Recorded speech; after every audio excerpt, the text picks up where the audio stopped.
भारत देश जिसके होठों में गंगा और हाथों में तिरंगा है, वह देश जो कभी सत्यम शिवम सुंदरम, कभी वंदे मातरम, कभी पंजाब सिंध गुजरात मराठा द्रविड़ उत्कल गंगा है, वह देश जो हर ठुकराए हुए की शरण स्थली बन जाता है और 7 समुंदर पार परदेशियों को भी अपना ब्रदर एंड सिस्टर कहकर बुलाता है।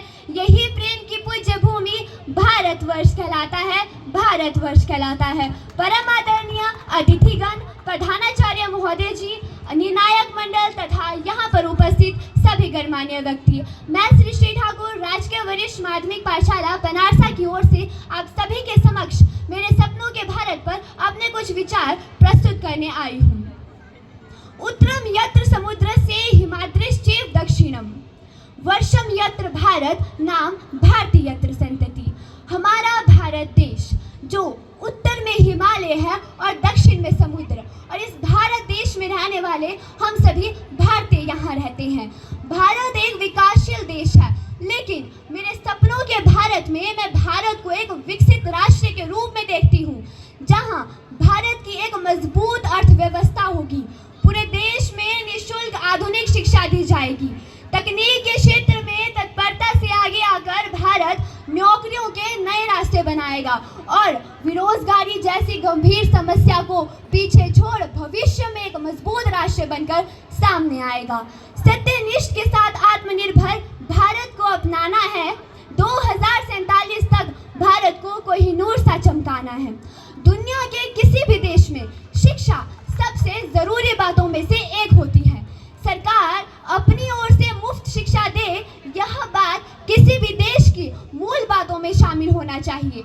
आज़ादी से लेकर अब तक सरकार शिक्षा को बढ़ावा देने का कार्य कर रही है, लेकिन कुछ लोग ऐसे हैं जो शिक्षा के वास्तविक महत्व को नहीं समझ पा रहे। मेरा सपना है कि भारत एक ऐसा देश बने जहां सभी को शिक्षा अनिवार्य हो, ताकि सभी शिक्षित हो। आज भारत में बहुत से पढ़े लिखे लोग हैं, लेकिन भ्रष्टाचार व कई अन्य कारणों की वजह से उन्हें अच्छी नौकरी नहीं मिल पा रही है।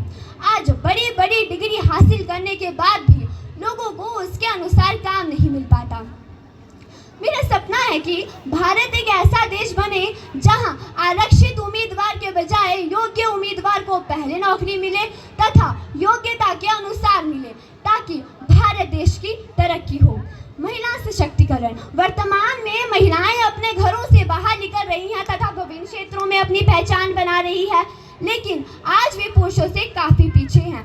मेरा दृष्टिकोण महिलाओं को अत्यधिक शक्तिशाली व आत्मनिर्भर बनाने का है, क्योंकि किसी देश के विकास में केवल पुरुषों का योगदान नहीं होता, बल्कि महिलाओं का भी होता है। वर्तमान में हमें समाज की मानसिकता को बदलना होगा, ताकि महिलाएं भी देश की उन्नति में अपना संपूर्ण योगदान दे सकें।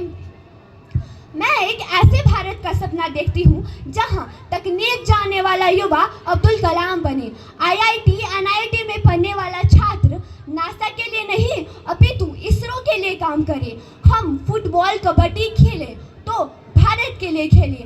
हमारे देश का युवा आगे आए और देश के हित में नीरज चोपड़ा की तरह भाला फेंके।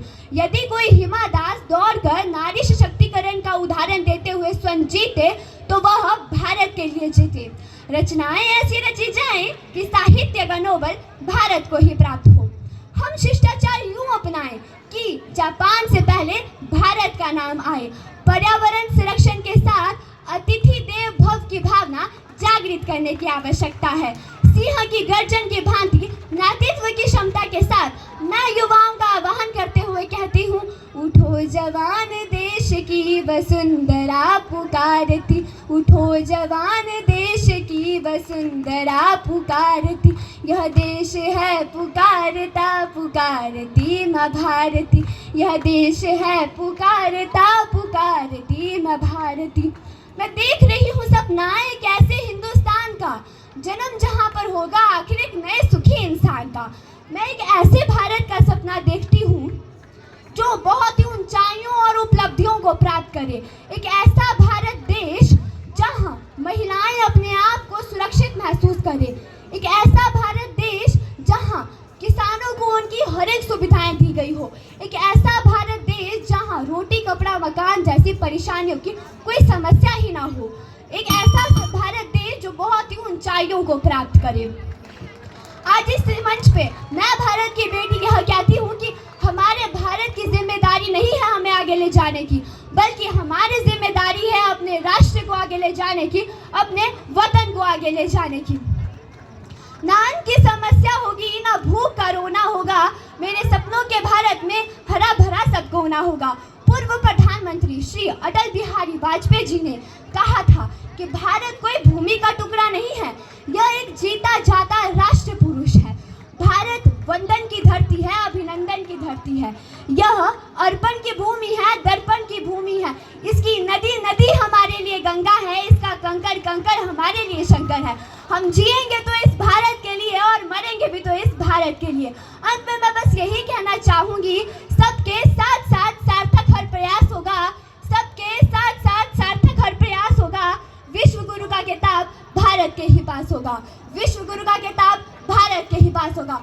धन्यवाद। जय हिंद, जय मां भारती।